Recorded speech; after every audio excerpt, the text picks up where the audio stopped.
Of landowners in Floyd County, Indiana could be owed thousands of dollars.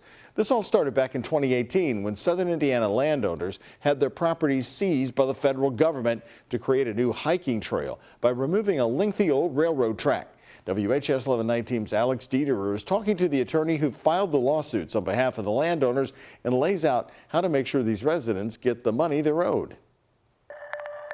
I think a lot of landowners are pleasantly surprised. 400 landowners in southern Indiana are eligible to be paid thousands of dollars if their land was seized by the federal government back in 2018 for the conversion of the former Hoosier Line into the 62-mile Monon South Trail. Attorney Lindsay Brinton has filed 4 separate lawsuits on behalf of landowners in the area. And we always say we're trail neutral, so we have clients on both ends of the spectrum, some that love the trail, some that don't love the trail, but it's important because it has no impact on the trail or its funding. The money comes from the federal government. So this case is only against the federal government.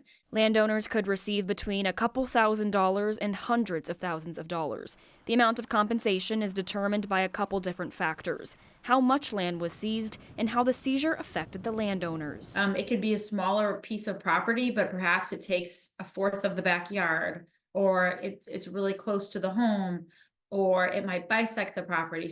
Brinton says that one of the biggest challenges she's faced when working with rural communities like here in Indiana are finding ways to communicate with the landowners to let them know that they are eligible for compensation.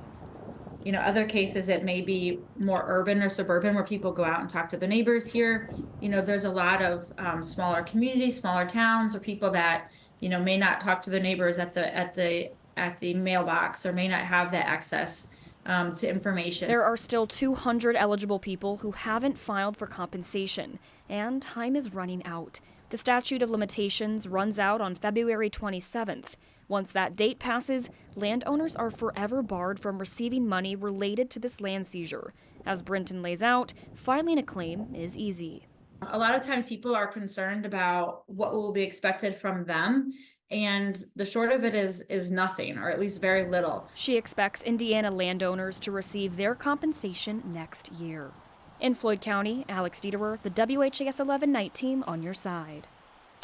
To see if you're eligible to file a claim, you can find more information attached to this story at WHAS11.com.